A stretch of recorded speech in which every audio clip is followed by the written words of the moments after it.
Hello students, welcome back to my channel. तो हम cell bio revision series को आगे बढ़ाते हुए ये हमने अभी तक देख लिया है पार्ट 1 और पार्ट 2 में ट्रांसपोर्टर तक। अब ट्रांसपोर्टर में हम आगे कंटिन्यू करते हुए डिस्कस करेंगे।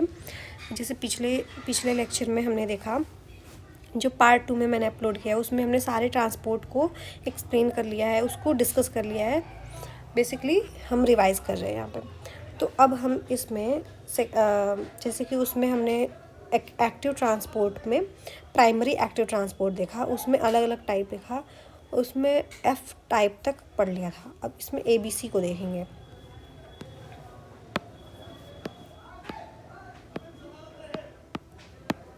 ठीक है,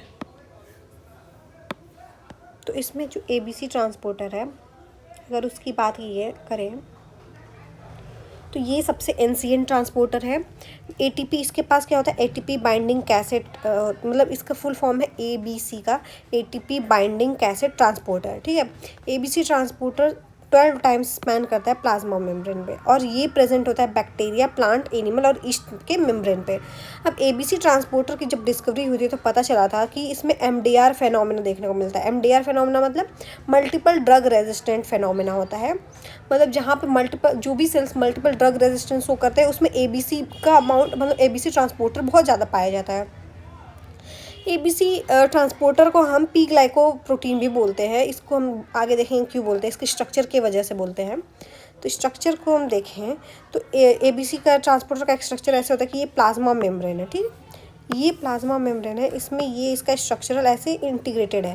अब ये क्या होता है, इस पे ग्लाइकोसाइलेशन हो जाता है बाहर की तरफ। ग्लाइकोसाइलेशन होता है अंदर की तरफ, इसके पास दो डोमेन होते हैं, एक ATP बाइंडिंग डोमेन, एक न्यूक्लियोटाइड बाइंडिंग डोमेन। ठीक है, तो इस तरह से ये फंक्शन करता है। ATP का यूज़ करके ये जो मॉलिक्यूल्स होते हैं इनको बाहर की तरफ ले जाता है। इस तरह से ये ट्रांसपोर्ट करता है। अब जैसे इसमें हम कैंसरस सेल्स में देखते हैं, उसमें जब हम कैंसर ट्रीट करते हैं ड्रग से तो उसमें ABC ट्रांसपोर्टर पे कैसे फ़र्क देखते हैं, ये सारा एक्सपेरिमेंट शो करके बताया था साइंटिस्ट ने। तो आगे हम इसी को कंटिन्यू करते हुए अब हम देखेंगे। तो अभी तक हमने ये डिस्कस कर लिया, एक्टिव ट्रांसपोर्ट में प्राइमरी हमारा पूरा कंप्लीट हो गया है। अब हम सेकेंडरी देखेंगे। तो सेकेंडरी जब ट्रांसपोर्ट देखेंगे, सेकेंडरी एक्टिव ट्रांसपोर्ट, तो इसमें क्या होता है, जैसे हम इसको ऑलरेडी हमने बताया था कि इसको हम को ट्रांसपोर्ट बोलते हैं। इसमें क्या होता है, secondary active transport is totally depend on the primary active transport. Like जैसे जो इलेक्ट्रोकेमिकल ग्रेडियंट होते हैं ये यूटिलाइज्ड होते हैं एज एनर्जी सोर्स। तो प्राइमरी एक्टिव ट्रांसपोर्ट में जो भी बनता है उसको हम यूज़ करते हैं सेकेंडरी एक्टिव ट्रांसपोर्ट में। सेकेंडरी एक्टिव ट्रांसपोर्ट में दो मॉलिक्यूल्स का मूवमेंट होता है एक ही साथ में, चाहे दोनों साथ में बाहर जाएँ या साथ में अंदर है, या एक बाहर जाए एक अंदर है। अब उसके बेसिस पे आगे इसका फर्दर डिवीज़न होता है, जैसे सिम्पोर्ट, यूनिपोर्ट, और एक होता है, आगे देखते हैं अभी। जो सेकेंडरी एक्टिव ट्रांसपोर्ट की हम जब बात कर रहे हैं तो इसमें हम अलोंग द कंसंट्रेशन ग्रेडियंट में एक मॉलिक्यूल को मूव करेंगे और दूसरे को उसी का एनर्जी यूज़ करके सेकेंड ट्रांसफ़र करेंगे उसका अगेंस्ट कंसंट्रेशन ग्रेडियंट। तो इस तरह से इसका हम ट्रांसपोर्ट करते हैं। ठीक है, तो इसमें मेनली आता है सोडियम,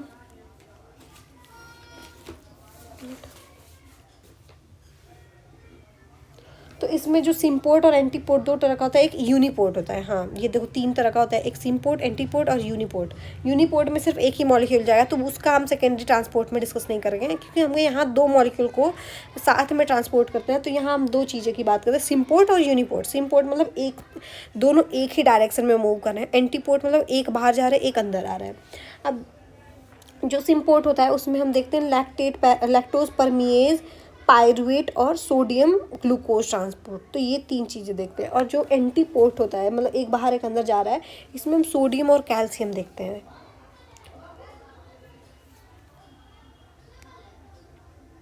ठीक है, तो सबसे पहले डिस्कस करेंगे लैक्टोज परमिएज। लैक्टोज परमिएज क्या होता है, ये ई कोलाई मेम्ब्रेन में पाया जाएगा और इसमें सिम्पोर्ट का ये एग्जाम्पल है बेसिकली। तो यहाँ पे हम देखें, इसमें होता है सिम्पोर्ट और एंटीपोर्ट। तो सिम्पोर्ट में सबसे पहला है लैक्टोज परमेज, ये ई कोलाई के मेम्ब्रेन पे आएगा। अब ये क्या करेगा, जैसे कि ये लैक्टोज और हाइड्रोजन आयन दो चीज़ को ट्रांसपोर्ट करेगा। तो लैक्टोज और हाइड्रोजन दोनों सेम ही डायरेक्शन में मूव करेंगे। तो हाइड्रोजन आयन बाहर की तरफ ज़्यादा होता है, अंदर की तरफ कम होता है। इसी तरीके से लैक्टोज बाहर की तरफ ज़्यादा है, अंदर की तरफ कम है। सॉरी, हाँ ठीक है ठीक है। तो हमें इसका जब ट्रांसपोर्ट करना हो तो हम क्या करेंगे, हाइड्रोजन आयन को, सॉरी लैक्टोज अंदर की तरफ ज़्यादा है, बाहर की तरफ कम है, लेकिन हमें और लैक्टोज को अंदर ले आना है। तो यहाँ पे अलोंग द कंसंट्रेशन ग्रेडियंट हम लैक्टोज को ट्रांसपोर्ट करेंगे, और सॉरी अलोंग नहीं, opposite to the concentration gradient हम लैक्टोज को ट्रांसपोर्ट करेंगे, और along concentration gradient hydrogen ion को करेंगे। तो हाइड्रोजन आयन को करने के बाद वो उसका एनर्जी हम यूज़ करेंगे, उससे हम लैक्टोज को ट्रांसपोर्ट करेंगे। इसी तरह से पायरुवेट का मूवमेंट हम कराते हैं माइटोकॉन्ड्रिया में। तो जो इनर मेम्ब्रेन होता है उसमें इसका ट्रांसपोर्टर प्रेजेंट होता है, और उसमें हम पायरुवेट का मूव करेंगे। इसमें भी H+ आयन को यूज़ करेंगे। बाहर H+ आयन ज़्यादा होता है, अंदर बाहर H+ आयन ज़्यादा होता है, अंदर कम होता है। तो हम बाहर से अंदर की तरफ H+ को मूवमेंट करेंगे अलॉन्ग कंसंट्रेशन ग्रेडियंट। उससे जो एनर्जी रिलीज होगी उसका यूज़ करके, पायरुवेट बाहर कम है अंदर ज़्यादा है, फिर भी उसको हम opposite to the concentration gradient अंदर ले आते हैं। सेम वही मैकेनिज्म चलता है सब में। ऐसे ही तीसरे टाइप का देखें तो उसमें भी यही है, सोडियम ग्लूकोज सिम्पोर्टर। तो सोडियम ग्लूकोज सिम्पोर्टर ये बहुत इंपॉर्टेंट है, इस पर ऑलरेडी क्वेश्चन आ चुका है और आगे भी आ सकता है, तो इसको ध्यान देना है। तो इसमें क्या होता है, एपिथेलियल मेम्ब्रेन जो इंटेस्टाइन होता है, इंटेस्टाइन के एपिथेलियल मेम्ब्रेन पे ये सोडियम ग्लूकोज ट्रांसपोर्टर प्रेजेंट होता है। उसमें हम क्या करते हैं, हमें बेसिकली यहाँ पे ग्लूकोज का ट्रांसपोर्ट कराना है, और हम इसमें सोडियम का भी यूज़ कर रहे हैं सिम्पोर्टर की तरह। तो हम स्टमक से फूड जाता है, फूड इंटेस्टाइन में जाता है। अब इंटेस्टाइन में जाने के बाद वहाँ से हमें उसको सेल के अंदर ले जाना होता है, तो वहाँ पे इसका यूज़ होता है। ठीक है,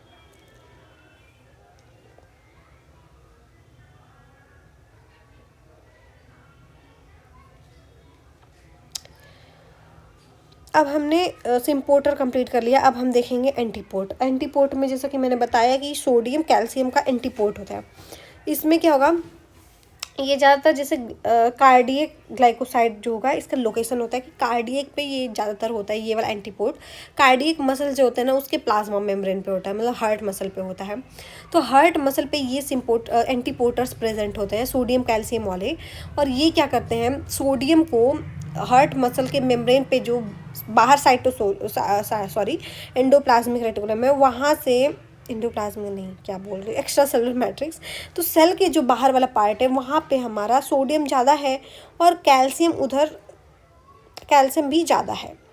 डन। तो हमें कैल्शियम को बाहर करना है, तो हम सोडियम का यूज़ करेंगे। सोडियम को हम अंदर ले आते हैं और कैल्शियम को हम बाहर करते हैं। तो इस तरह से ये एंटीपोर्ट का काम करता है। ठीक है, इस तरह से हम कैल्शियम का होम्योस्टेसिस मेंटेन करेंगे। अब इसमें एक दो कॉन्सेप्ट और है छोटे मोटे, जैसे कि एंडोसाइटोसिस। एंडोसाइटोसिस में दो चीज़ें होती है, फाइगोसाइटोसिस और पिनोसाइटोसिस। अब एंडोसाइटोसिस होता क्या है, uptake of substance from outer side of the outer side to inside is known as endocytosis. इसमें फाइगोसाइटोसिस होता है कि सॉलिड सब्सटेंस को ले रहे हैं तो फाइगो हो जाएगा। पिनोसाइटोसिस होता है कि अगर फ्लूइड सब्सटेंस को अपटेक कर रहे हैं तो वो होगा पिनोसाइटोसिस। ठीक है, बस यही सिंपल सा कॉन्सेप्ट है। अब हम बहुत ही इंपॉर्टेंट टॉपिक को डिस्कस करने वाले हैं। ये टॉपिक है कोलेस्ट्रॉल, क्या लिख रही हूँ, cholesterol uptake by receptor mediated endocytosis. ठीक है, तो रिसेप्टर मेडिएटेड एंडोसाइटोसिस होता है, इसमें कोलेस्ट्रॉल का अपटेक करते हैं हम। कोलेस्ट्रॉल क्या, लिपिड, कोलेस्ट्रॉल या लिपिड क्या है, सिंथेसाइज मेनली कहाँ पे होता है, स्मूथ एंडोप्लाज्मिक रेटिकुलम पे, और ये ज़्यादातर लीवर सेल्स में होते हैं। और जैसे हम लीवर सेल के स्मूथ एंडोप्लाज्मिक रेटिकुलम की बात करें, तो इसमें जो कोलेस्ट्रॉल प्रेजेंट होता है, वो कोलेस्ट्रॉल एक ApoB100 एक प्रोटीन होता है, वो उसको सराउंड करता है, उसको प्रोटेक्ट करता है। अब जैसे समझ लो ये कोलेस्ट्रॉल है ढेर सारा, इसको सराउंड किया हुआ है, यहाँ पे इसको सराउंड किया हुआ है ApoB100 प्रोटीन। ठीक है। अब इसमें जो लो डेंसिटी लिपोप्रोटीन्स हैं वो ट्रांसपोर्ट होते हैं, ठीक है, जो भी लो डेंसिटी लिपोप्रोटीन्स है। अब ये इसका pH 7 पे ट्रांसपोर्ट ये होगा, pH 7 होता है यहाँ पे। ये क्या होगा, क्लैथरीन पीट only present on plasma membrane, ठीक है। अब कैसे इसका ट्रांसपोर्ट होता है, ये रिसेप्टर मेडिएटेड इसका एंडोसाइटोसिस होता है बेसिकली। तो ये देख लो कि ये समझ लो यहाँ पे प्लाज्मा मेम्ब्रेन है, डन। अब इस प्लाज्मा मेम्ब्रेन में रिसेप्टर प्रेजेंट है, ये है रिसेप्टर, ठीक है। ये रिसेप्टर है और ये रिसेप्टर एलडीएल रिसेप्टर है, इसको क्या बोलते हैं, एलडीएल रिसेप्टर। एलडीएल मतलब लो डेंसिटी लिपोप्रोटीन रिसेप्टर। अब ये बाहर की तरफ ये प्लाज्मा मेम्ब्रेन है हमारा, ये साइटोप्लाज्म है, यहाँ पे पीएच कितना होता है, 7 होता है, न्यूट्रल पीएच है। एक मिनट। अब हमें सेल के अंदर में ले आना है कोलेस्ट्रॉल को, तो अंदर ले आएंगे, कैसे ले आएंगे, ये कोलेस्ट्रॉल है, ये इससे इंटरैक्ट करेगा तो ये रिसेप्टर पर्टिकुलर स्पेसिफिक होता है। इंटरैक्ट करने के बाद ये इसको पहचान लिया, ये पहला स्टेप हो गया। दूसरे स्टेप में क्या है, यहाँ पे वेसिकल का फॉर्मेशन होगा। अब वेसिकल फॉर्मेशन होगा तो यहाँ पे थोड़ा इरेज करते हैं,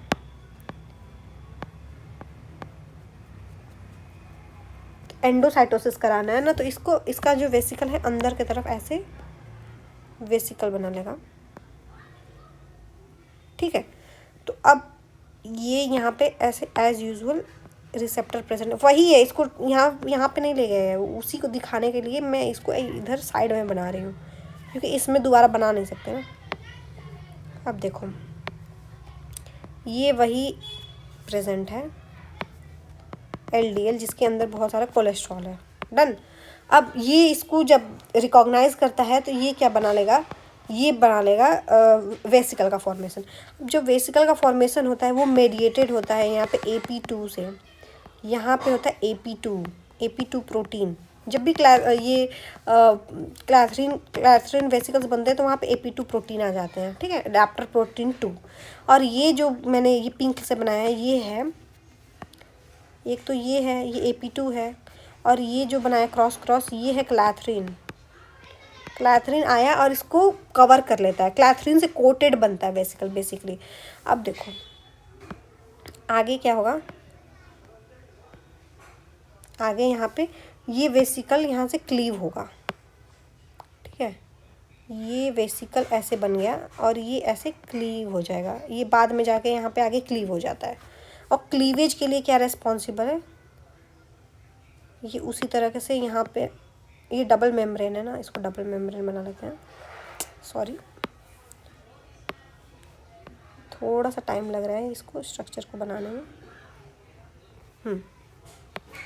अब ये डबल मेम्ब्रेन है, बन गया, ये हो गया रिसेप्टर से यहाँ क्या जुड़ा हुआ है, AP2, और ये क्लैथरीन कोटेड है, सेम वैसे ही ये क्लैथरीन कोटेड है। अब इसमें एक चीज़ ध्यान रखने वाली बात ये है कि ये हम बना लेते हैं पहले, उसके बाद बताती हूँ। ये आ गया अंदर, इसके पास ये बहुत सारे हैं एलडीएल। अब देखो ये जो यहाँ पे क्लीवेज होगा, मतलब ये जब ब्रेक होगा वेसिकल, तो यहाँ पे ये जो प्रोटीन है इसको हम बोलते हैं डायनामीन, इसका नाम है डायनामीन, इम्पॉर्टेंट है और ये जीटीपी का यूज़ करता है, ठीक है। तो तीसरा ये हो गया स्टेज। अब इसके बाद क्या होता है, इसके बाद ये पूरा क्लीव होके अंदर आ गया, अब ये वेसिकल पूरा क्लीव होके ऐसे अंदर आ चुका है, डन। अब वही सेम रिसेप्टर यहाँ है, इसके पास ये प्रोटीन है, ये क्लैथरीन से कोटेड है, सेम वैसे ही क्लैथरीन से कोटेड है, इसके अंदर पे ये एलडीएल है प्रेजेंट, ठीक है, ये अंदर आ चुका है। अब क्या होगा, इसको अंदर आने के बाद ये क्लैथरीन से पूरा वेसिकल बन चुका है। अब ये अर्ली एंडोजोम बनाएगा, क्या बनाएगा, अर्ली एंडोजोम। अर्ली एंडोजोम कब बनेगा, जब यहाँ से क्लैथरीन निकल जाएगा, अब ये क्लैथरीन निकल चुका है, क्लैथरीन निकलने के बाद ये एंडोसोम बनाएगा।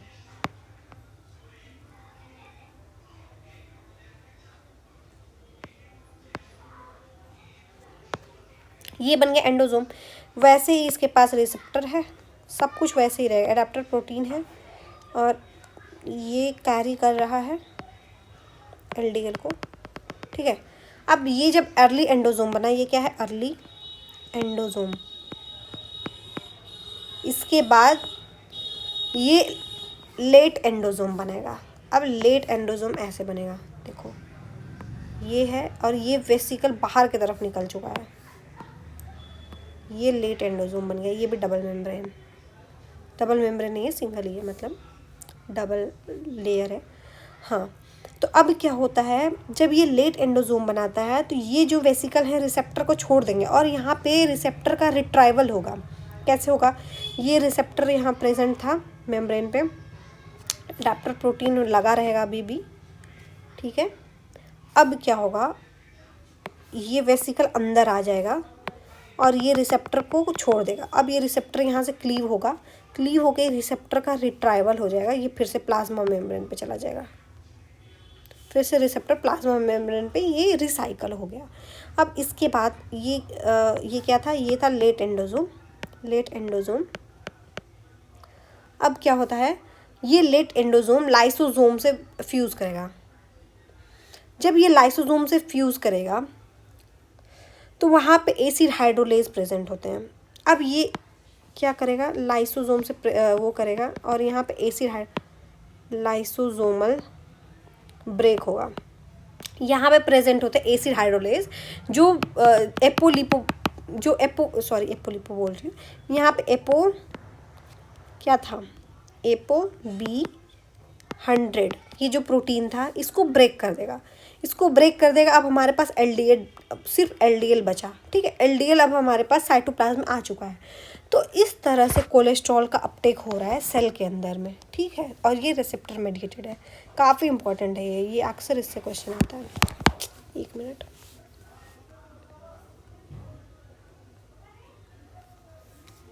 अब इसमें कुछ कुछ डिजीज़ होती हैं, जैसे अगर इसी LDL रिसेप्टर में म्यूटेशन हो गया, LDL रिसेप्टर में म्यूटेशन होने की वजह से ये इसको रिकॉग्नाइज नहीं कर पाएगा, इसको रिकॉग्नाइज नहीं कर पाएगा, तो इससे डिजीज़ क्या होती है, इससे एक ऑटोसोमल डोमिनेंट डिसऑर्डर होता है, ठीक है, जिसको हम बोलते हैं हाइपर कोलेस्ट्रीमिया। हाइपर कोलेस्ट्रीमिया, इसमें अपटेक नहीं हो पाएगा कोलेस्ट्रॉल का, तो सेल के अंदर कोलेस्ट्रॉल आ नहीं हो पाएगा। इसको अलग अलग एक्सपेरिमेंट से प्रूव किया गया था, जिसमें हम इसको प्रूव करने के लिए जो आयोडीन है 125 वाला उसको यूज़ किए थे, इसको हम LDL से फ्यूज़ कर दिए थे और फिर उसको हम ट्रैक किए थे कि कितना प्रेजेंट है कितना नहीं, फिर इस बेसिस पे हमने इसको पता लगाया था। अब देखो, अब हम सेल ऑर्गेनल की बात करेंगे, सेल ऑर्गेनल डिस्कस करेंगे। सेल ऑर्गेनल, अब मैं लिखने पे फोकस नहीं करूँगी, ना डायग्राम बनाऊँगी, अब मैं जो बोलूँगी उसको ध्यान से सुनना है और नोट करना है, क्योंकि ऐसे सुनने से तो कुछ नहीं होगा, उसको नोट करके बार बार लिख लिख के रिवाइज करना पड़ेगा। जितना लिखेंगे उतना ज़्यादा आपका प्रैक्टिस होगा, उतना ज़्यादा रिवीजन अच्छा होगा। तो सेल ऑर्गेनल में हम क्या करते हैं, सबसे पहले हम डिस्कस करेंगे ER, एंडोप्लाज्मिक रेटिकुलम, बहुत ही इंपॉर्टेंट है। अब देखो, जैसा कि हम क्लास 9-10 से पढ़ते हुए आ रहे हैं कि एंडोप्लाज्मिक रेटिकुलम, अगर एंडोप्लाज्मिक रेटिकुलम के पास, एंडोप्लाज्मिक रेटिकुलम का पहले तो लोकेशन होता क्या है, ये सारी बेसिक चीज़ें हैं, वैसे हमें इसको डिस्कस नहीं करना चाहिए, रिवीजन सीरीज चल रहा है, फिर भी मैं एक मोटा मोटा बता देती हूँ कि बेसिकली क्या है। ER वैसे सबको पता होगा कि ER न्यूक्लियस जो होता है उसके सराउंडिंग में प्रेजेंट होता है, और ER पे अगर राइबोसोम लगा हुआ होता है तो उसको रफ एंडोप्लाज्मिक रेटिकुलम बोल देते हैं, और जहाँ पे राइबोसोम नहीं अटैच होता है उसको स्मूथ एंडोप्लाज्मिक रेटिकुलम बोल देते हैं। अब ये जो राइबोसोम लगता है ना, अटैच होता है एंडोप्लाज्मिक रेटिकुलम पे, इसकी वजह से इसका फंक्शन चेंज हो जाता है, अलग अलग फंक्शन करने लगते हैं। अब SER का अलग फंक्शन हो जाता है, RER का अलग फंक्शन हो जाता है। तो वही हम आगे डिस्कस करेंगे कि SER में कौन कौन से प्रोसेस हो रहे हैं और RER में कौन कौन से प्रोसेस हो रहा है। तो सबसे पहले देखो इसमें मेन पॉइंट है कि ER जो है सबसे लार्जेस्ट सरफेस एरिया जो एनिमल सेल में होता है उसको ये कवर करता है। अब जो एंडोप्लाज्मिक रेटिकुलम है वो ग्रेजुअली, इसके पास 3 चीज़ प्रेजेंट होती हैं जनरली, 3 कंपोजिशन से मिलकर ये बना होता है। 3 इसमें क्या क्या होता है, सिस्टर्नी, ट्यूब्यूल और vesicle. Cisternae flat membranous sac होते हैं। ट्यूब्यूल क्या होते हैं, ये कनेक्शन बनाते हैं जो कनेक्ट करते हैं 2 सिस्टर्नी को। सिस्टर्नी फ्लैट है, ट्यूब्यूल उसको कनेक्ट कर रहे हैं 2 सिस्टर्नी को। अब वेसिकल क्या होता है, ये वेसिकल फॉर्मेशन करते हैं, ये वेसिकल ER से डिराइव होंगे। तो ये सारी चीज़ें हैं, बेसिक चीज़ें। अब देखो vesicle derived ER, vesicle derived जो ER होंगे वो तो पहले न्यूक्लियस जो होंगे उसके पास में ER होंगे, और वहाँ पे स्मूथ एंडोप्लाज्मिक से भी होते हैं और रफ से भी होंगे। अब आगे बात करें तो जो ये स्मूथ वाले होते हैं ना, इसको हम ए ग्रैनुलर भी बोलते हैं और रफ को हम ग्रैनुलर बोलते हैं, क्योंकि वो ग्रैन्यूल जैसे दिखने लगते हैं ना राइबोसोम की वजह से, इसलिए ऐसा बोलते हैं। अब जो स्मूथ एंडोप्लाज्मिक रेटिकुलम होता है उसमें जो ट्यूब्यूल होता है वो सबसे ज़्यादा डेवलप्ड होता है, और जो रफ वाला होता है उसमें सिस्टर्नी सबसे ज़्यादा डेवलप होता है। और देखो मोटा मोटा बात करें तो जो स्मूथ एंडोप्लाज्मिक रेटिकुलम होता है वो लिपिड की बायोसिंथेसिस करता है, और रफ वाला होता है वो प्रोटीन की बायोसिंथेसिस करता है। जैसे हमें पता है राइबोसोम अटैच जब होता है तो वो mRNA वहाँ पे जब अटैच होता है तो राइबोसोम जहाँ होगा वहाँ पे प्रोटीन की सिंथेसिस होती है। तो अगर ये RER से जुड़ा हुआ है तो यहाँ पे प्रोटीन की सिंथेसिस हो जाएगी। अब स्मूथ एंडोप्लाज्मिक को अगर हम डिटेल में देखें तो सबसे पहले ये किस किस चीज़ की बायोसिंथेसिस करता है, ये टैग की टैग क्या होता है, ट्राई एसाइल ग्लिसरॉल, जो हमारा लिपिड बनाने का काम करता है। तो लिपिड की बायोसिंथेसिस कर रहा है, तो टैग की बायोसिंथेसिस यहाँ पे होती है। और यहाँ पे दूसरा बात करें तो यहाँ पे जो ग्लिसरॉल बेस्ड फॉस्फोलिपिड्स होते हैं, अब ग्लिसरॉल बेस्ड फॉस्फोलिपिड्स हमने पार्ट 1 में ऑलरेडी डिस्कस किया हुआ है। अगर आपको ये कंसेप्ट नहीं क्लियर है या फिर रिवाइज नहीं है तो आप जाके यहाँ पे पार्ट 1 चेक कर सकते हैं, उसमें मैंने बहुत अच्छे से एक्सप्लेन किया है। अब देखो जो ग्लिसरॉल बेस्ड फॉस्फोलिपिड्स होते हैं कौन कौन से होते हैं, फॉस्फो, PC, PS, PE और PI, ये सारे 4 तरीके के ग्लिसरॉल बेस्ड फॉस्फोलिपिड्स होते हैं। इनकी बायोसिंथेसिस भी SER में ही होती है, रिमेंबर, ओके। अब देखो आगे बढ़ते हैं तो इसमें कोलेस्ट्रॉल का भी सिंथेसिस होता है, बायोसिंथेसिस ऑफ कोलेस्ट्रॉल इसमें होता है। बायोसिंथेसिस ऑफ स्टेरॉयडल हार्मोन, मतलब स्टेरॉयडल हार्मोन, कोलेस्ट्रॉल भी एक तरह का लिपिड है तो उसका स्टेरॉल हो रहा है, उसका हार्मोन्स भी होते हैं जो स्टेरॉल बेस्ड होते हैं, और ये एज अ कैल्शियम स्टोरेज का भी फंक्शन करता है। मतलब जो स्मूथ एंडोप्लाज्मिक रेटिकुलम होता है, स्मूथ एंडोप्लाज्मिक रेटिकुलम ये कैल्शियम स्टोरेज का भी फंक्शन करता है, इसमें कैल्शियम स्टोर होते हैं। और एक और इसका फंक्शन है, ये डिटॉक्सिफिकेशन करता है जीनोबायोटिक्स का, मतलब लीवर सेल में जो स्मूथ एंडोप्लाज्मिक होते हैं ना वो क्या करते हैं, डिटॉक्सिफिकेशन का काम करते हैं। जैसे हमें ऑलरेडी पता है कि लीवर में डिटॉक्सिफिकेशन होता है, लेकिन अगर पर्टिकुलरली बात करें तो वो स्मूथ एंडोप्लाज्मिक रेटिकुलम के अंदर होता है, ठीक है। और एक और इसका लास्ट नहीं कहेंगे पर एक और मेन रोल है इसका बाइल का। तो यहाँ पे क्या होगा, बाइल का भी बायोसिंथेसिस होता है। फैटी एसिड का तो हमने बात कर लिया, यहाँ पे फैटी एसिड का डिहाइड्रेशन भी होता है, ठीक है। अब देख लेते हैं रफ एंडोप्लाज्मिक का।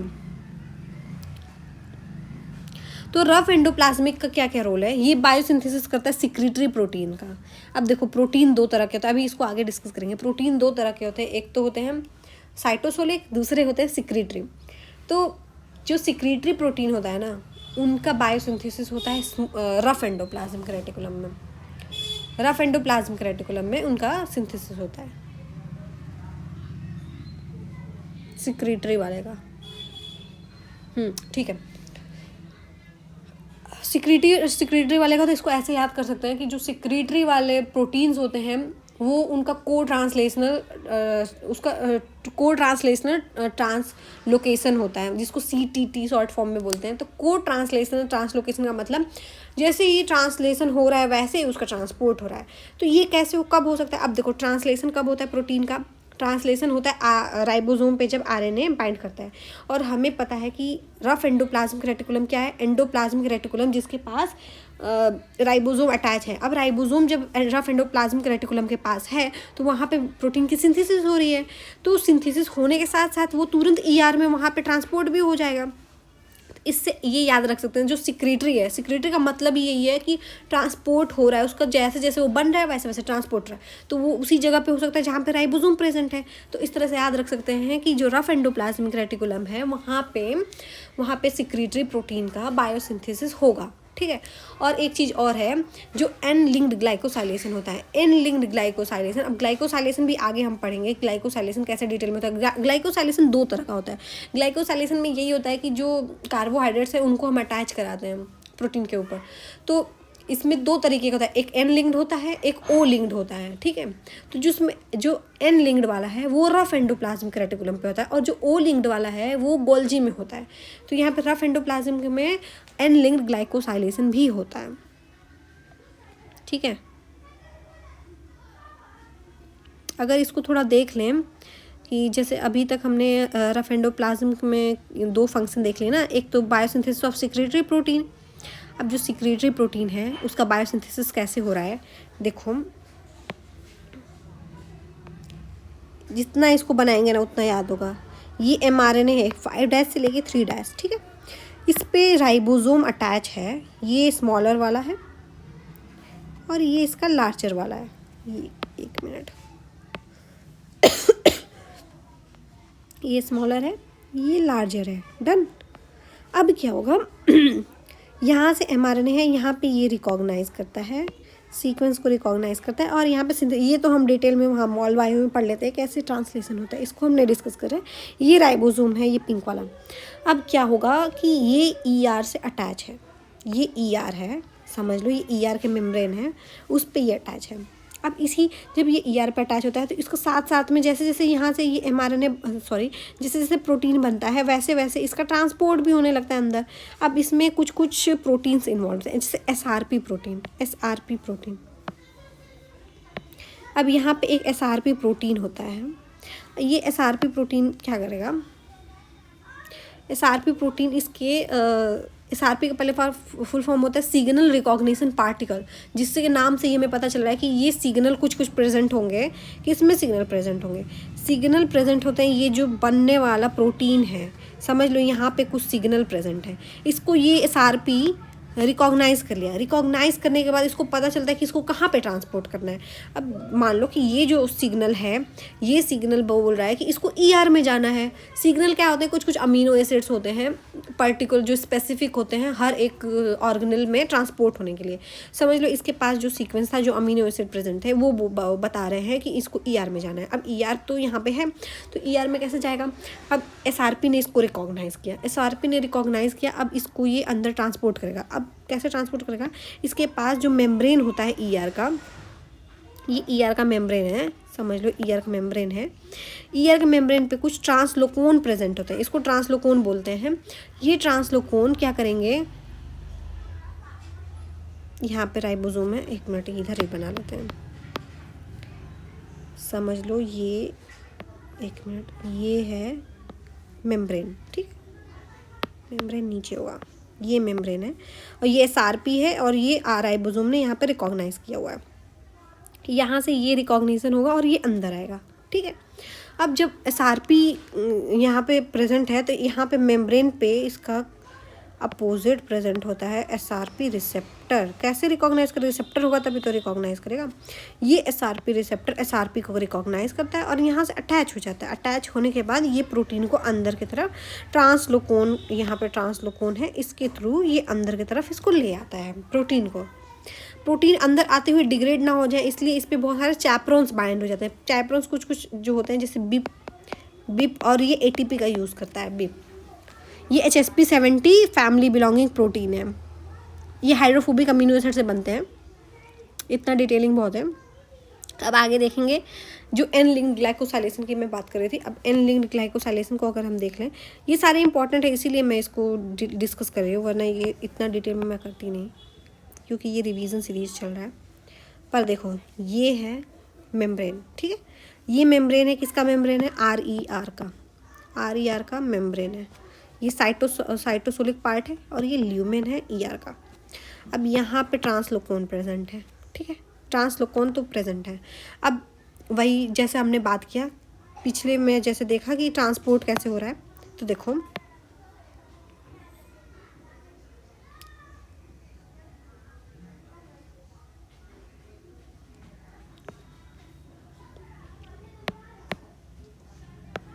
थोड़ा कलर चेंज कर लें। अब देखो यहाँ पे ये mRNA है, mRNA से क्या बाइंड है? राइबोसोम बाइंड है, ये स्मॉल वाला, ये लार्ज वाला। अब SRP है, SRP हमने देखा, यहाँ SRP है, ठीक है। यहाँ पे रिसेप्टर है SRP का, सॉरी इस ट्रांसलोकोन के पास नहीं है, ट्रांसलोकोन के पास नहीं है, यहाँ साइड में रिसेप्टर है SRP का। SRP ने रिकॉग्नाइज़ किया ट्रांसलोकोन से, फिर ये ट्रांसपोर्ट होगा ऐसे। अब देखो जब ट्रांसपोर्ट हो जाता है तो इसमें ग्लाइकोसाइलेशन होता है। एन लिगेंड का मतलब कि इस पे एस्पार्जिन, एक्स सेरीन या थ्रेनिन, ये इंपॉर्टेंट है। एन लिंक्ड ग्लाइकोसाइलेशन के लिए कौन सा सिग्नल चाहिए, ये याद रखना है, रिमेंबर, ठीक है, वेरी इंपॉर्टेंट। तो देखो एस्पार्जिन, एक्स या और सेरीन या फिर थ्रेनिन होना चाहिए। अब ये जो एक्स है ना, इसमें भी एक है कि यहाँ पे प्रोलीन नहीं होना चाहिए एक्स के जगह पे, तो ये कंडीशन होता है एन लिंक्ड ग्लाइकोसाइड। अब एन लिंक्ड होता क्या है, जैसे ये अंदर आ गया हमारा प्रोटीन, ये ब्लू कलर से हम प्रोटीन बना लेते हैं, ये प्रोटीन है। अब प्रोटीन पे कुछ कुछ अटैच हो जाएगा कार्बोहाइड्रेट, कैसे अटैच होगा, जैसे समझ लो इसका ये 3 है, ये सेरीन थ्रेनिन, ये एक्स हो गया और ये एस्पार्जिन, ये 3 अमीनो एसिड प्रेजेंट है। अब एस्पार्जिन को समझ लो रिकॉग्नाइज़ किया, एस्पार्जिन को यहाँ पे एन टर्मिनल पे हो रहा है इसीलिए एन लिंक्ड बोल रहे हैं, यहाँ पे रिकॉग्नाइज़ किया और यहाँ से अटैच हो गया कुछ कुछ प्रोटीन, ये जैसे अभी मैं बताती हूँ ये क्या है।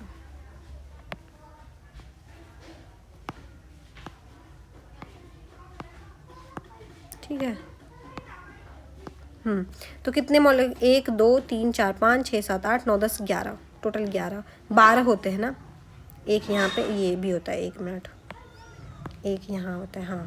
अब 12 रेसिड्यूज़ यहाँ पे अटैच किए जाते हैं एन टर्मिनल पे, तो ये एस्पार्जिन से अटैच होते हैं, ये एस्पार्जिन है, यहाँ से ये इंटरैक्ट करते हैं, ठीक है। अब ये 12 रेसिड्यू ये ग्लाइकोसाइड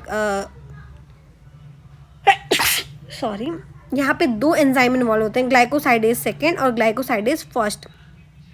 ग्लाइकोसाइडेज फर्स्ट क्या करता है, ये रिमूव करता है ग्लूकोज रेसिड्यू, दो ग्लूकोज रेसिड्यू को रिमूव कर देता है, दो। अब इसमें क्या है, ये जो ऊपर ग्रीन वाला पार्ट है ये है एन एसिटाइल ग्लूकोजामाइन,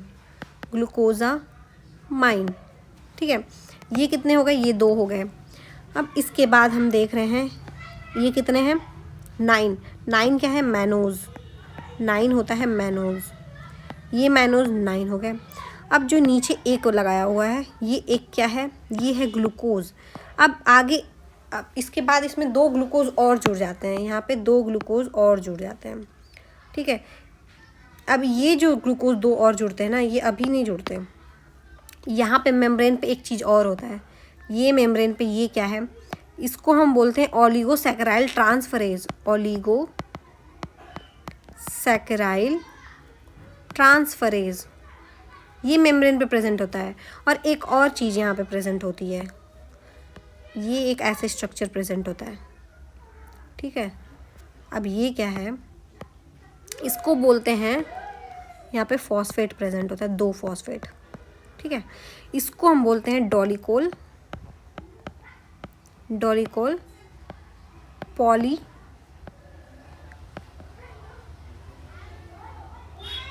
पॉलीटर्पीन, एक मिनट क्या लिख गया, पॉलीटर्पीन, मतलब इसको डॉलिकोल फॉस्फेट बोलते हैं बेसिकली। तो ये क्या करता है, ये खुद का कन्फर्मेशन चेंज करता है और ये अटैच हो जाता है यहाँ से ये अटैच हो जाता है फॉस्फेट से, और फिर ये ऐड करता है 2 और ग्लूकोज को, तो यहाँ पे टोटल 3 ग्लूकोज होता है। फिर टोटल कितने रेसिड्यू हो गए, 14 रेसिड्यू हो जाते हैं।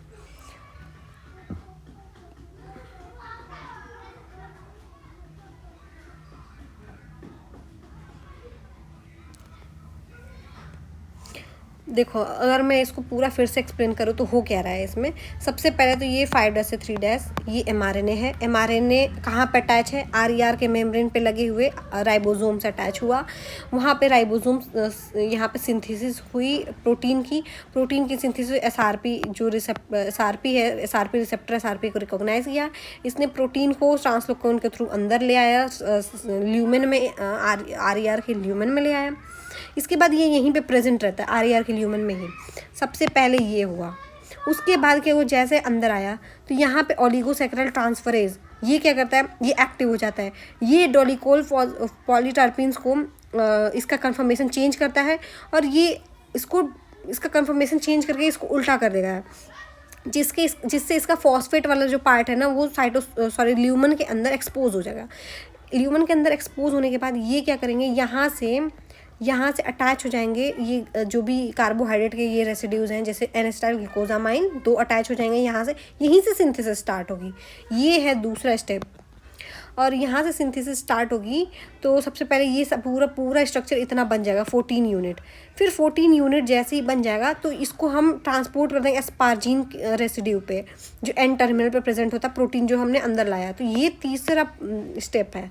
तो ये अब तीसरे स्टेप में जैसे अटैच होगा तो अटैच होने के बाद 2 एंजाइम यहाँ पे काम करता है, जो है ग्लाइकोसाइडेज सेकेंड और ग्लाइकोसाइडेज फर्स्ट। अब ये एंजाइम क्या करते हैं, यहाँ से 2 ग्लूकोज को क्लीव कर देते हैं, मतलब फाइनली हमारे पास 12 रेसिड्यू ही बचते हैं इस पे। तो ये हो गया एन लिंक्ड ग्लाइकोसाइलेशन। अब हम तीसरा जो फंक्शन देखेंगे RER का, वो होता है प्रोटीन फोल्डिंग। प्रोटीन फोल्डिंग में बहुत सारे चैपरॉन्स इन्वॉल्व होते हैं। अब ये चैपरॉन्स क्या करते हैं कि बचा के रखते हैं प्रोटीन को डिग्रेड होने से। इसमें सबसे मेन आता है जो HSP फैमिली का होता है, जो इसको हम बोलते हैं बीप ATP। ये क्या करेगा, ये हेल्प करेगा प्रोटीन फोल्डिंग के ये असिस्ट करेगा प्रोटीन फोल्डिंग में। तो प्रॉपर फोल्डिंग हो, ये इंश्योर करते हैं कि प्रॉपर फोल्डिंग हो प्रोटीन की। अब जो प्रोटीन है उसमें फोल्डिंग होके सेकेंडरी और टर्शियरी स्ट्रक्चर बनता है। जैसे सेकेंडरी स्ट्रक्चर की बात करें तो अल्फा हेलिक्स या फिर बीटा शीट बनता है। तो इसमें जो फोल्डिंग हो रही है उसको ये असिस्ट कर रहे हैं चैपरॉन्स, ठीक है। तो ये सारी फोल्डिंग हो रही है कहाँ पे, रफ एंडोप्लाज्म रेटिकुलम पे। फिर टर्शियरी स्ट्रक्चर में हाइड्रोफोबिक इंट्रैक्शन सबसे मेन रोल प्ले करता है। इसमें जो पोलर अमीनो एसिड्स होते हैं, हाइड्रोफोबिक अमीनो एसिड, वो सेंटर में रहते हैं और पोलर वाले बाहर की तरफ रहते हैं, क्योंकि पोलर जो होते हैं वाटर से इंटरेक्ट करेंगे और जो हाइड्रोफोबिक होते हैं वो अंदर की तरफ छुप के बैठे रहते हैं, पानी से उनको डर लगता है। अब जब टर्शियरी बन जाता है फिर क्वाटरनरी बनता है। उसमें भी अलग अलग इंटरेक्शंस इन्वॉल्व होते हैं। अब इसको डिटेल में हमने पढ़ा था, कहाँ पे, उसमें पढ़ा था बायोकेमिस्ट्री में, ठीक है। तो हम यहाँ डिस्कस नहीं कर रहे हैं। अब चौथा है कि फॉर्मेशन ऑफ डाइसल्फाइड बॉन्ड। इसमें डाइसल्फाइड बॉन्ड जो होता है ना, उसका फॉर्मेशन भी RER में ही होता है। मतलब प्रोटीन डाइसल्फाइड आइसोमरेज ये चैपरॉन है, PDI जिसको शॉर्ट में बोलते हैं। तो चौथा क्या है, फॉर्मेशन ऑफ डाइसल्फाइड बॉन्ड, ठीक है। इसको कौन चैपरॉन क्या इन्वॉल्व है इसमें, PDI क्या है, protein disulphide isomerase.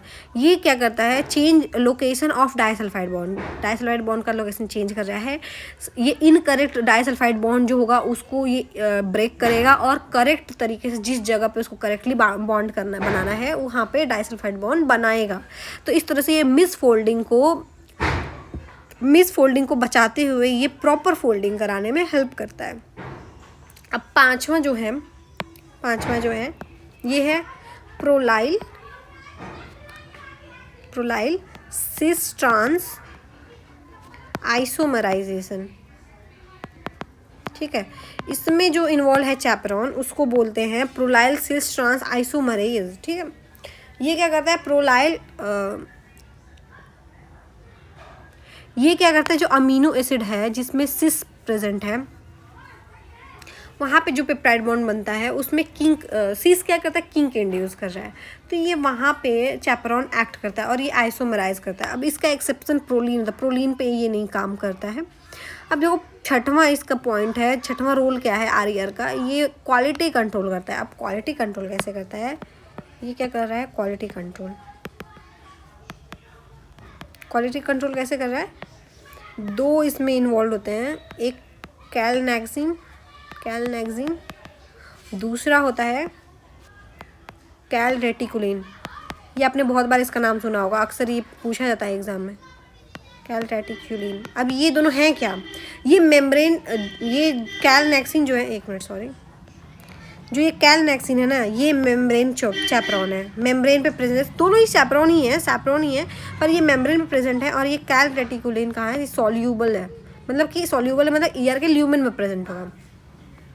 Quality control के लिए। और तीसरा होता है बिप जैसा जो मैंने बताया अभी, ये HSP फैमिली से बिलोंग करता है। और ये क्वालिटी कंट्रोल का मतलब कि ये फोल्डिंग मिस फोल्डिंग में हेल्प करता है, प्रॉपर फोल्डिंग में हेल्प करता है।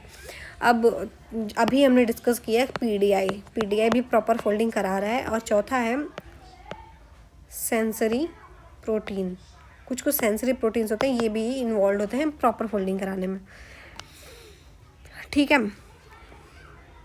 तो अगर थोड़ा बहुत इसको बात करें तो जो कैलनेक्सिन और कैलरेटिकुलिन है, ये आरिया जैसे यहाँ पे मेम्ब्रेन पे कौन सा प्रेजेंट है? कैलनेक्सिन मेम्ब्रेन पे प्रेजेंट है। अब जैसे ही यहाँ पे प्रोटीन फोल्ड हो गया, हमने यहाँ पे प्रोटीन को फोल्ड किया, एक मिनट, हाँ, जैसे हमने ये ग्लाइकोसाइलेशन कराया। अब ग्लाइकोसाइलेशन होने के बाद क्या करेंगे? ग्लाइकोसाइलेशन होने के बाद ये फोल्ड होगा प्रोटीन, समझ लो। अगर मिस फोल्ड हो गया तो ये फिर से जाएगा, अनफोल्ड होगा तो अब यहाँ पे बिप पीडीआई ये सारे काम करेंगे और इसको रीफोल्ड करेंगे, मतलब दोबारा से खोल देंगे। खोलने के बाद इसको दोबारा जब फोल्डिंग करते हैं ना, तो यहाँ पे एक एंजाइम आता है जो कैलरेटिकुलिन है। वहाँ पे क्या होता है? UDP glucose glycosyl transferase. ये क्या करेगा? ये प्रॉपर से फिर से फोल्डिंग कराने में हेल्प करेगा। ये क्या करेगा? ये जो एंजाइम पर्टिकुलरली है, ये कैलरेटिकुलिन कैलनेक्सिन से इंटरेक्ट करेगा और ये एंजाइम यहाँ पे फंक्शनल होगा। ये UGGT, ये इसको शॉर्ट फॉर्म में बोल रहे हैं, ये करता है कि UDP ग्लूकोज को UDP में ब्रेक करता है, ठीक है। इस तरह से इसकी रीफोल्डिंग होती है, दोबारा से ये प्रॉपर फोल्डिंग करता है। अब इसका अगला जो फंक्शन है वो होता है ER mediated degradation of misfolded protein. अगर मिसफोल्डेड प्रोटीन बन गया, ठीक है, वही हम देख रहे हैं, अगर मिसफोल्डेड प्रोटीन बन गया, इसमें एंजाइम हमने देखा UGGT, क्या था? UDP ग्लूकोज ग्लाइकोप्रोटीन ग्लाइकोसाइल ट्रांसफरेज, क्या था? UDP ग्लाइकोसाइल ट्रांसफरेज, ये हो गया। तो ये क्या करता है? ये ग्लूकोज को ऐड कर देता है और प्रोटीन को यहाँ पे फिर से साइकिल में इंटर करता है। अगर मिसफोल्डेड है तो ये एंजाइम जो है ये फिर से रीफोल्डिंग कराएगा दोबारा से। अब आगे देखें, आगे हम एक और इम्पोर्टेंट टॉपिक को स्टार्ट करेंगे। ये इसमें आता है वेसिकुलर ट्रांसपोर्ट, बहुत ही इम्पोर्टेंट है। अब देखो, अभी तक हम क्या डिस्कस किया, जैसे कि अभी मैंने बताया हुआ कि जो प्रोटीन है वो 2 तरह का होता है, एक तो साइटोसोलिक होता है, दूसरा सिक्रीटरी होता है। और अगर हम यहाँ पे प्रोटीन के ट्रांसलोकेशन की बात करें, मतलब प्रोटीन बन जाएगा, प्रोटीन बनने के बाद उसको ट्रांसलोकेट भी तो करना होता है अलग अलग ऑर्गेनेल पे, जहाँ पे भी उसको ज़रूरत है, प्लाज्मा मेम्ब्रेन पे, मतलब जहाँ का वो प्रोटीन होगा वहाँ पे उसको ट्रांसपोर्ट करना होता है। तो 2 तरीके का जो ये प्रोटीन है, साइटोसोलिक और सिक्रेटरी। साइटोसोलिक मतलब कि साइटोप्लाज्म में पहले पूरा वो बन रहा है, उसके बाद वो कहीं भी उसका ट्रांसपोर्ट हो रहा है। और सिक्रेटरी वाले क्या हैं? वो बनते बनते ट्रांसपोर्ट होते हैं। जैसे मैंने अभी डिस्कस किया कि ER के मेम्ब्रेन पे ये बनेगा, मतलब वो भी RER पे बनेगा। तो RER पे बनने के बाद जो सिक्रेटरी वाले होते हैं वो फिर गोल्जी में जाते हैं। गोल्जी में इनका कुछ मॉडिफिकेशन होता है। वहाँ उसके बाद जो जैसा उस प्रोटीन के पास सीक्वेंस प्रेजेंट होगा, जो भी स्पेशल सीक्वेंस होता है रिकॉग्नाइज करने के लिए, अलग अलग ऑर्गेनेल में ट्रांसपोर्ट करने के लिए, उसको रिकॉग्नाइज किया जाता है, फिर उसको ट्रांसपोर्ट किया जाता है। तो इसी तरीके से जो हमारा साइटोसोलिक प्रोटीन होता है उसको भी हमें ट्रांसपोर्ट करना होता है। तो जो ER से गोल्जी में जा रहा है, फिर गोल्जी से अलग अलग ऑर्गेनेल में भेज रहे हैं, तो वहाँ पे कुछ वेसिकल बना के हम उसको भेजते हैं। तो इसी को हम वेसिकुलर ट्रांसपोर्ट बोलते हैं, ठीक है।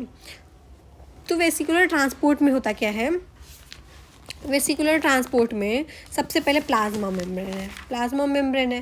प्लाज्मा मेम्ब्रेन से हमें ट्रांसपोर्ट कहीं भी करना है। अब अंदर की तरफ होता है तो एंट्रोग्रेड ट्रांसपोर्ट, अंदर की तरफ का मतलब ईआर से, रुको इसको लिखते हैं, वेसिकुलर ट्रांसपोर्ट, वेसिकुलर ट्रांसपोर्ट, ठीक है। इसमें क्या है, दो कॉन्सेप्ट है, एक तो एंट्रोग्रेड, एंटेरोग्रेड ट्रांस पाथवे, और दूसरा होता है रेट्रोग्रेड पाथवे। दो पाथवे हैं। एंट्रोग्रेड पाथवे में क्या होगा कि इसमें ईआर में सबसे पहले तो ईआर के मेम्ब्रेन में, अंदर ईआर में आया प्रोटीन, जैसा कि हमने जो सिक्रीटर में देखा कि ईआर पे बन रहा है, फिर वो ईआर के ल्यूमेन में प्रोटीन आ रहा है, ईआर से फिर हम उसको गोल्जी में भेजेंगे, गोल्जी में भेज दिए।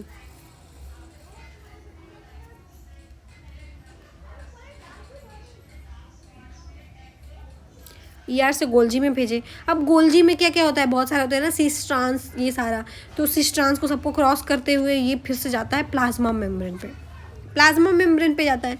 ये प्लाज्मा मेम्ब्रेन पे भी जा सकता है और दूसरी जगह भी जाता है, जैसे कि अगर ये प्लाज्मा मेम्ब्रेन का नहीं होगा तो ये लेट एंडोजोम बना के ये लाइसोजोम में जाके डिग्रेड होगा, या लाइसोजोम का प्रोटीन है तो लाइसोजोम के मेम्ब्रेन पे चला जाएगा, और अलग अलग और भी जगह पे जाता है, पेरोक्सिसोम पे जाता है, माइटोकॉन्ड्रिया पे जाता है, ये दोबारा से ईआर के मेम्ब्रेन पे जा सकता है। लेकिन अगर ये ऐसे ट्रांसपोर्ट हो रहा है तो इसको एंट्रोग्रेड बोलेंगे। वहीं अगर हमने इसको भेजा, कहाँ पे भेजा, हमने इसको गोल्जी तक भेजा। अब गोल्जी से अगर ये दोबारा आता है, समझ लो कि गलती से कोई प्रोटीन है वो चला गया है, वो ईआर का ही था, तो वो क्या होता है कि ये गोल्जी है, गोल्जी से अगर दोबारा ईआर में आ रहा है, ठीक है, तो इसको हम रेट्रोग्रेड पाथवे बोल देते हैं। अब जो एंट्रोग्रेड पाथवे होता है ना, यहाँ पे जो वेसिकल का फॉर्मेशन होता है, इसको इसमें इन्वॉल्व होते हैं COP2 एंट्रोग्रेड में, और इसमें इन्वॉल्व होते हैं COP1। जब दोबारा आता है तो इसको COP1 कोट करके आते हैं। ये कोटिंग होती है बेसिकली, वेसिकल की कोटिंग होती है ये प्रोटीन्स की। तो इस तरह से यहाँ पे ट्रांसपोर्ट होता है। अब आगे डिस्कस करते हैं।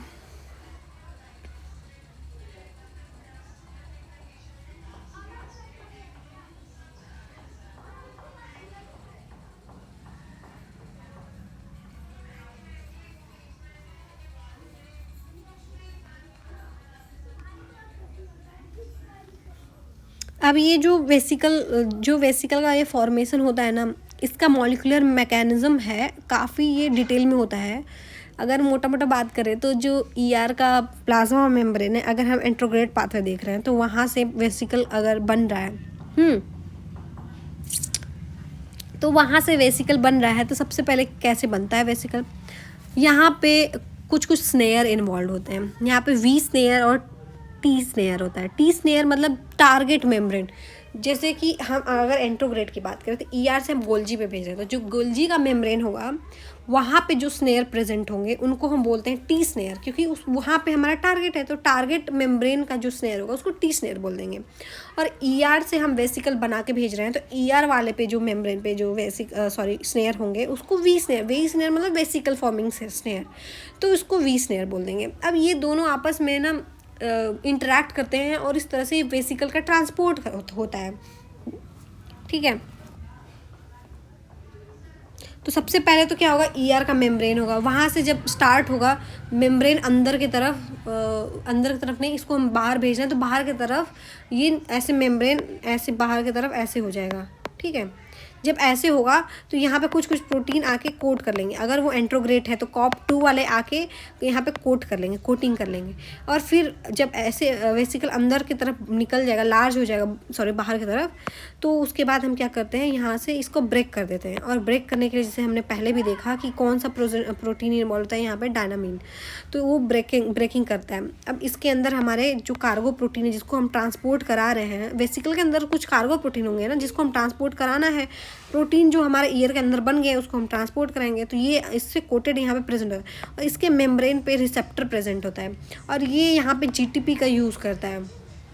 यहाँ पे इसको ट्रांसपोर्ट करने के लिए रैन जीटीपी आता है, रैन जीटीपी, ये रैन जीडीपी में बदल जाता है, रैन जीडीपी में, इस तरह से ये एनर्जी का यूज़ करता है और ये फिर गोल्जी का मेम्ब्रेन है, गोल्जी के मेम्ब्रेन पे जाके ये फ्यूज़ हो जाता है। फ्यूज़ कैसे होगा? स्नेयर्स के थ्रू, स्नेयर्स के थ्रू फ्यूज़ होगा। पहले तो टेदर करेगा, टेदरिंग कुछ प्रोटीन इन्वॉल्व, जैसे रैब प्रोटीन होते हैं, रैब प्रोटीन, ये टेदरिंग प्रोटीन होते हैं। तो दोनों जब यहाँ पे टी स्नेयर है, यहाँ पे वी स्नेयर है, दोनों आपस में इंटरेक्ट करेंगे और रैब प्रोटीन इसको खींचेगा अपने, टेदर मतलब खींचेगा। तो इस तरह से ये फ्यूज़ हो जाएंगे मेम्ब्रेन पे और ये जो भी इसके अंदर कार्गो प्रोटीन है वो अंदर गोल्जी की तरफ रिलीज़ हो जाएगा। इस तरह से वेसिकल का ट्रांसपोर्ट हो रहा है। ठीक है, अब आगे देखें तो कैसे ट्रांसपोर्ट होगा। सबसे पहले देखो, सबसे पहले वेसिकल का जो रैब प्रोटीन है वो इंटरैक्ट करेगा और वो टेदरिंग प्रोटीन से इंटरैक्ट करके वो मेम्ब्रेन से अटैच होगा। आफ्टर इंटरैक्शन ऑफ रैब और टेदरिंग प्रोटीन में वी स्नेयर और टी स्नेयर आते हैं। टेदरिंग प्रोटीन में वी स्नेयर, टी स्नेयर और रैब प्रोटीन प्रेजेंट होता है। तो दोनों आपस में इंटरैक्ट करेंगे। इंटरैक्ट करने के बाद ये दोनों आपस में पास में आ जाएंगे, खींच लेगा उसको। After two membrane are fused each other, अब दोनों मेम्ब्रेन आपस में फ्यूज हो जाएंगे। यहाँ पे एक और चीज़ आती है, इम्पॉर्टेंट है,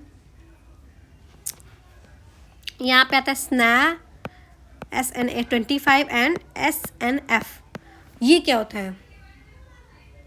ये जब दोनों आपस में यहाँ इंटरेक्ट करते होते हैं ना, तो ये क्वाइलिंग यहाँ पे हो जाती है। मतलब इसके सब यूनिट होते हैं बहुत सारे, वो बहुत डिटेल है, उसको मैं बात नहीं कर रही, पर मैं ये बता देती हूँ क्योंकि ये प्रोटीन जो है इंपॉर्टेंट है, इसलिए ये बता रही हूँ कि यहाँ पे जो आपस में इंटरेक्ट किए हुए हैं ना, इसको रिलीज़ करने के लिए, रिमूव करने के लिए, यहाँ पे जो क्वाइलिंग हो रखी है उसको रिमूव करने के लिए वी स्नेयर और टी स्नेयर के बीच की क्वाइलिंग को रिमूव करेगा और ये रिसाइकल कराएगा एम्प्टी वेसिकल को फिर से ER में फिर से वेसिकल को रिसाइकल कराना क्यों ज़रूरी है? क्योंकि ये जो रिसेप्टर प्रेजेंट था ये ER का रिसेप्टर था और जैसे हमने ट्रांसपोर्ट किया तो ये यहाँ पे फ्यूज़ हो गए गोल्जी से, तो दोबारा से ये रिसेप्टर को हमें ER पे ले जाना है। तो इसलिए ये जो SNA25 और SNF है, ये क्या करता है? ये क्वाइलिंग को रिमूव करता है और दोबारा से रिसाइकलिंग में हेल्प करता है।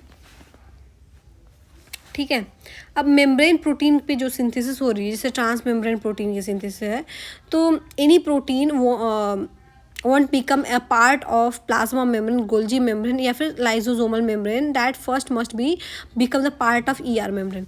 तो कोई भी प्रोटीन है जो किसी का मेम्ब्रेन, किसी और सेल ऑर्गेनेल का पार्ट है, तो सबसे पहले उसको ER के मेम्ब्रेन का पार्ट बनना पड़ता है, तभी तो फिर वहाँ से वेसिकल बनता है, फिर जाके वो रिलीज़ होता है। तो ये एक छोटा सा बात है।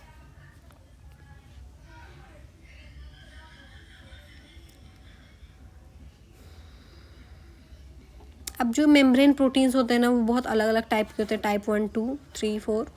तो इसको हम अब देखेंगे।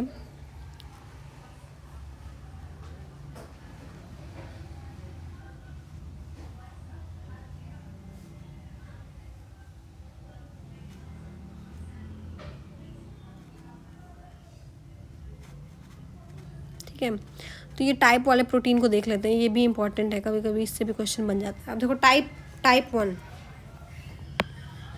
एक ही बार में लिख लेते हैं। यहाँ पे टाइप 1, यहाँ 2, 3 और 4, 4 तरह का है।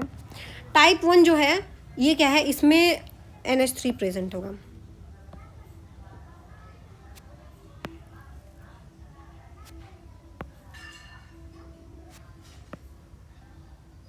ठीक है, अब देखो जो टाइप 1 है यहाँ पे क्या होगा? NH3 प्लस, ये ल्यूमन साइड में प्रेजेंट होगा ER के। COO जो होगा वो साइटोसोल में, ये ल्यूमन साइड में होगा। ये इंपॉर्टेंट है बेसिकली, ये है साइटोसोल साइड में। मतलब कि अगर यहाँ पे मेम्ब्रेन बना है ऐसे ER का, तो अगर ये साइटोसोल है और ये ल्यूमन है, तो ऐसे जब प्रोटीन ऐसे प्रेजेंट होगा तो ल्यूमन के साइड में यहाँ पे N है और इधर के साइड में C है, यही बोल रहा है। In it span plasma membrane only once, सिर्फ एक बार स्पैन करेगा तो उसको हम बोलेंगे टाइप 1। स्पैनिंग कितनी बार हो गई? 1। अब देखो इसका एग्जाम्पल होता है ग्लाइकोफोरिन, एग्जाम्पल होगा ग्लाइकोफोरिन। इसमें जो NH3 ग्रुप है NH3 ग्रुप किधर है, ल्यूमन के साइड में, NH3 ल्यूमन के साइड में प्रेजेंट है। अब इसमें जो एंकर सिग्नल एंकर प्रोटीन्स होते हैं, इसमें क्या होते हैं, सिग्नल एंकर प्रोटीन। जैसे ये हमने बनाया प्रोटीन हो गया, इसके ऊपर क्या होगा, यहाँ पे कुछ स्पेसिफिक सीक्वेंस होगा, इसको हम बोलेंगे सिग्नल एंकर सीक्वेंस।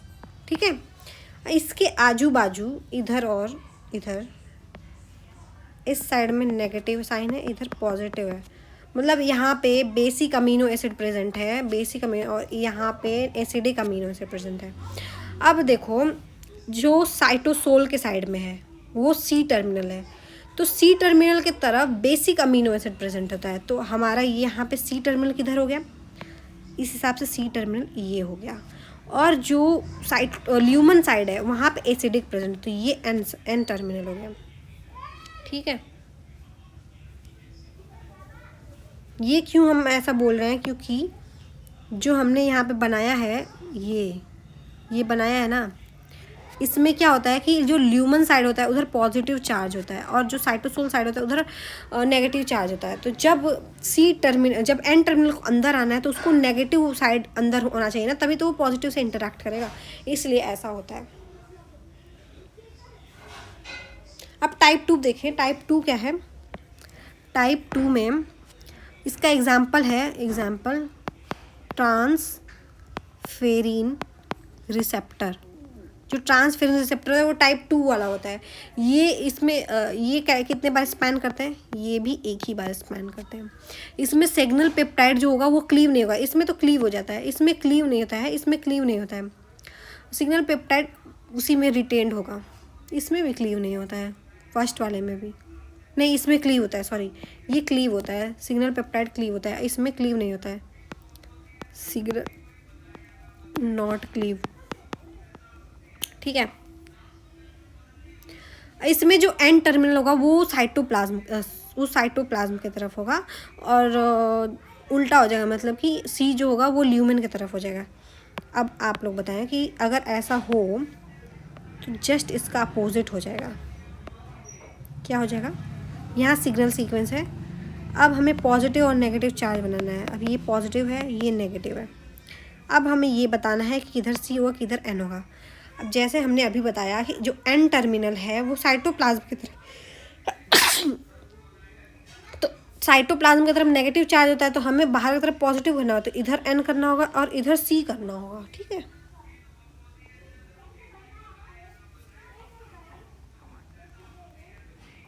अब थर्ड वाले की बात करें, थर्ड वाला क्या होता है, इसमें इसका एग्जाम्पल होता है साइटोक्रोम। ठीक है, साइटोक्रोम, और इसका जो C टर्मिनल होता है, C टर्मिनल वो प्रेजेंट होता है साइटोसोल की तरफ, C टर्मिनल साइटोसोल की तरफ, और N टर्मिनल ल्यूमन की तरफ। तो ये पहले वाले की तरह इसमें हो जाएगा, इसमें कुछ डिफरेंस नहीं होगा, सेम पहले वाला होगा। ठीक है, तो N किधर है, N ल्यूमन, ऐसे याद रख सकते हैं, C साइटोसोल। ठीक है, फर्स्ट और सेकंड में ऐसा है, और फर्स्ट और थर्ड में, और सेकंड वाला अलग है।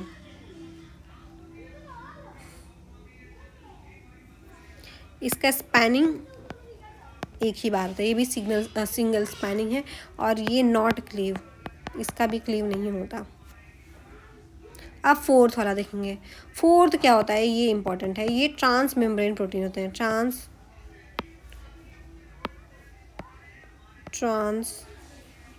Membrane protein. ये मल्टी पास होते हैं, जिसे मल्टीपल टाइम स्पैन करेंगे, multi pass integral membrane protein होते हैं। इसका एग्जांपल होता है आयन चैनल, ग्लूट ट्रांसपोर्टर, जो बैंड 3 हमने जो डिस्कस किया वो GPCR होते हैं, मल्टीपल टाइम स्पैन करते हैं। इसका सिग्नल ऐसे प्रेजेंट होता है। ठीक है, इसमें मल्टीपल सिग्नल पेप्टाइड होंगे। तो कितने हो गए सिग्नल पेप्टाइड, 1 2 3 4 सिग्नल पेप्टाइड हो गए। ये तो ऐसे ही मैंने रैंडमली बनाया। अब इसमें N टर्मिनल ये हो गया, C टर्मिनल ये हो गया। ठीक है, अब इसमें क्या है, सिग्नल एंकर्स जो ये आगे वाले 1 वाले हैं ये सिग्नल पेप्टाइड होते हैं, और बाकी के जो 3 हैं ये होते हैं सिग्नल एंकर सीक्वेंस।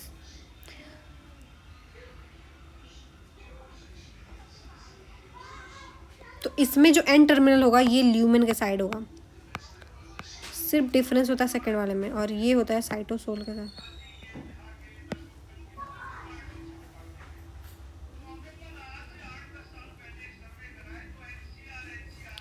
अब नेक्स्ट हम अमीनो एसिड देखेंगे नेक्स्ट लेक्चर में। अभी इसका पार्ट 4 आएगा, उसमें आगे कंटिन्यू करेंगे।